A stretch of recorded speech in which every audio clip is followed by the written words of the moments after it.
And hello YouTube, and welcome back to another episode of The Zone TV Movie Entertainment with me, your host Jonathan, once again beginning my thoughts and review for today's episode of Your Friendly Neighborhood Spider-Man, episodes 9 and 10. That's right, the last two episodes of this season is here. It's on Disney Plus. Go check it out if you have not seen these two episodes. And you're gonna be in for a treat. There's some good episodes here. Got my Spider-Man shirt on today because I wanted to wear the shirt and I totally forgot the episode's dropped today anyway, so huge different coincidence. So, yeah. So, let's talk about it. So, in episode 9, we already know at this point that Scorpion is out there. Spider-Man was having some iffiness about even getting back into being Spider-Man. Norman Osborn was telling him, hey man, you gotta be a better Spider-Man. You gotta stop holding back your punches because you gotta be 100% committed as Spider-Man. Just be him. Don't hold back. Use all your power if you have to. And Spider-Man took that to heart, and he started listening kind of. And then when he finally gets to run into the Scorpion again, they throw down, and Spider-Man at first he starts getting a little hesitant, but then he realizes we got some gangs in the middle of this problem. You got the Scorpion's gang plus Lonnie's gang, getting ready to throw down. Scorpion's doing his thing. He's got the powers on, or his suit on as well, and they're throwing down. Lonnie tries to help by going into this truck that had a whole bunch of Norman Osborn's new technology that he took from Dr. Otto Octavius, who's now in jail because Norman Osborn went to go visit him and says, hey man, I'm the one who put you in here. I'm the one who made Secretary Ross get Iron Man and his friends to go take you down so I could take all your technology and make it my own. So we started seeing Norman Osborn kind of show his true shadiness colors to everyone, which was totally fine, but still, I got a problem with that, and I'll get to that in a minute. So, Lonnie goes in there. He's looking for some tech, something to maybe stop the Scorpion, help Spider-Man. He accidentally spills over a chemical gas, and he starts coughing. He starts, wheezing. And this was basically the stage of him becoming Tombstone, officially.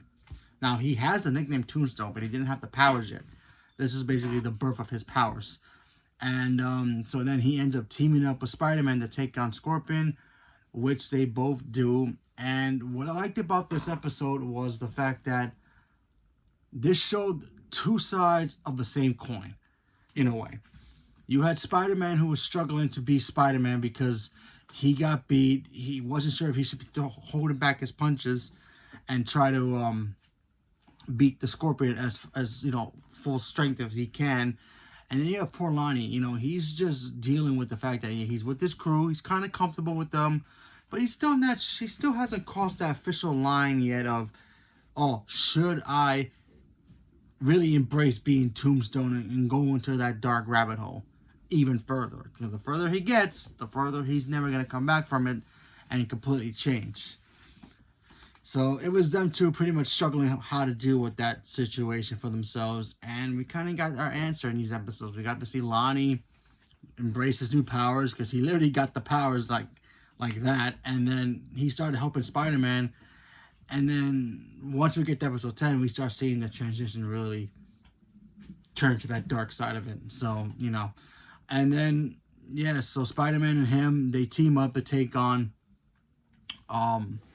Scorpion. They beat him, and then from there it just sets up for the next episode, which is episode 10. And episode 10, spoiler alert again, we get to see Norman Osborn.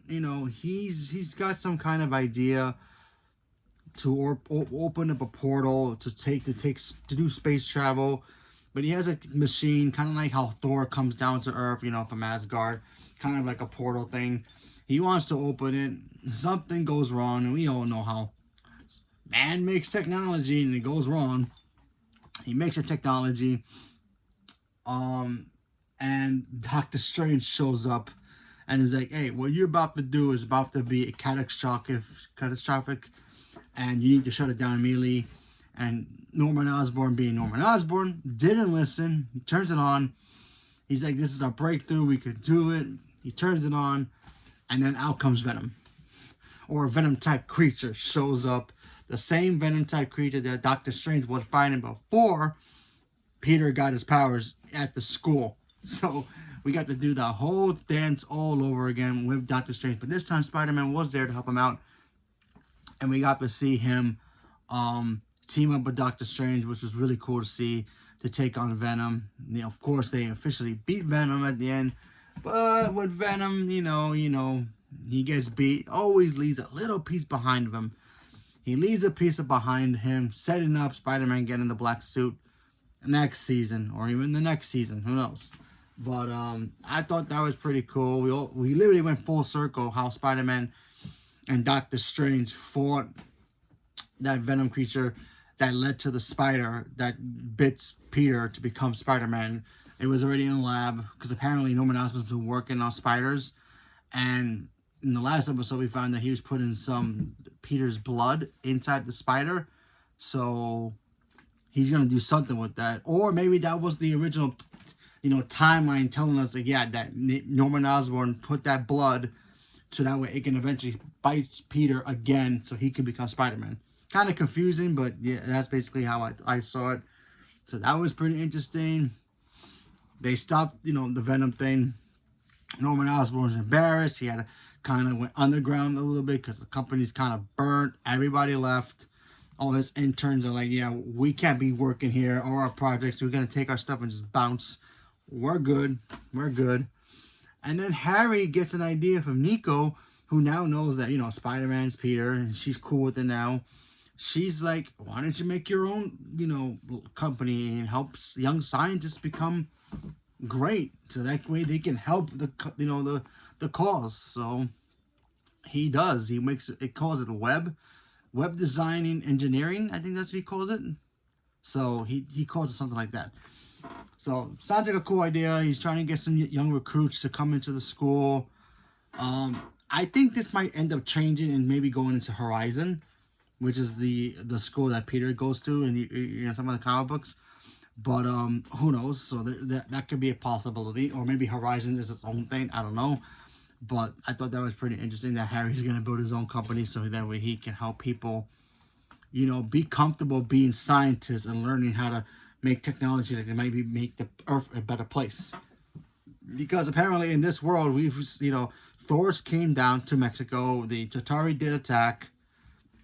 It's just a little bit more different. It's mostly everything happened in the Avengers that we've seen, but through the eyes of Spider-Man. So that's pretty interesting in my book.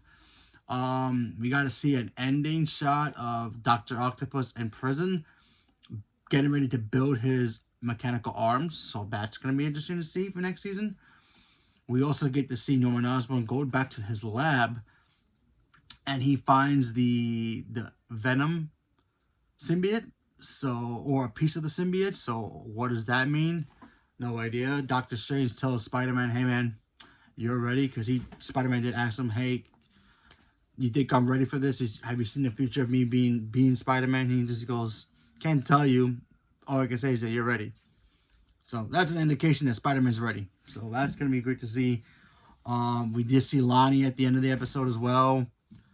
He started getting little white chips in his hands that indicate he's going to turn all white pretty soon and become officially Tombstone.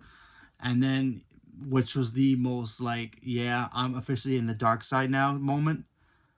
He took off his Letterman jacket that he had for football. He's telling his mom, yeah, I'm going to go study for my GED because he ain't going to graduate because he lost his scholarship because he's not playing football no more. So he lied to her. He takes off the Letterman jacket and throws it in the garbage, and he just takes off with his team.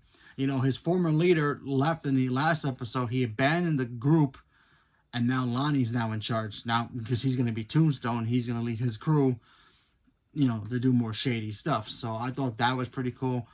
I can't believe his boss. I knew that was going to happen, or I thought his boss was going to die, and then Lonnie took over. But nope, he just you guys want to fight the Scorpion? Peace out, guys. Deuces, I'm out.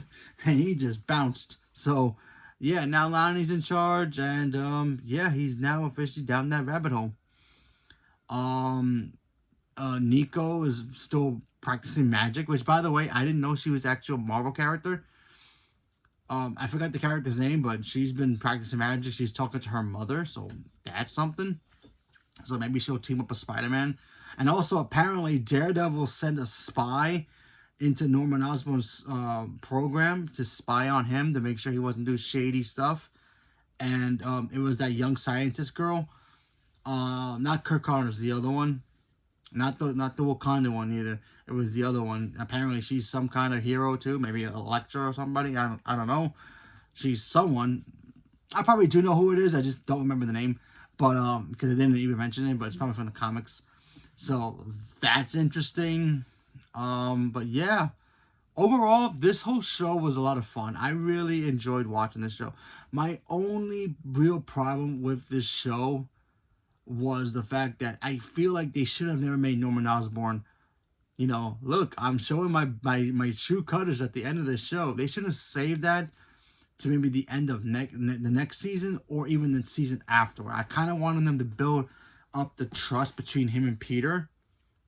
And, you know, I wanted to see more of that. And I really started to enjoy that. I wanted to see him eventually be like, oh, I don't know if I should trust Norman.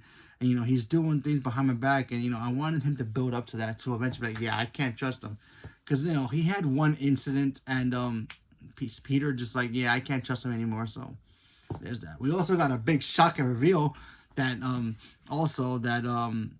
Aunt May decides to go to the prison to visit somebody. Now, I thought she was visiting the guy who killed Uncle Ben. Maybe she's like, I hate you, or always hate you kind of a guy. Maybe he wanted to get early parole. Nope. It turned out to be Peter's father, Richard Parker. Why is he in prison? Maybe he knows too much. Maybe he killed Uncle Ben in this universe. Who knows? A lot of possibilities, but that was a pretty wow moment in this episode. Because everything else we kind of knew was going to happen. We knew Dr. Octopus was eventually going to get his arms. We knew Tombstone was eventually going to become Tombstone officially when Lonnie officially embraces being Tombstone. We all knew that, but the whole Richard Parker thing, that kind of blew my mind. We knew the Venom suit thing was going to show up eventually again. But I still think it's a little early for that, but we'll see how season 2 handles that in the next, when it comes out. But I'm super excited. I'm definitely going to check this out when it comes out. I really enjoyed this first season. I really like the characters. The coloring of this show is really cool. I enjoyed it very much. So if you guys like me and enjoyed it, let me know what was your favorite episode. Mine's has to probably be episode 9 with the whole scorpion thing. I actually like that episode a lot. So leave a comment below. Let me know what you guys thought. Stay tuned for more. Thank you very much and have a good day.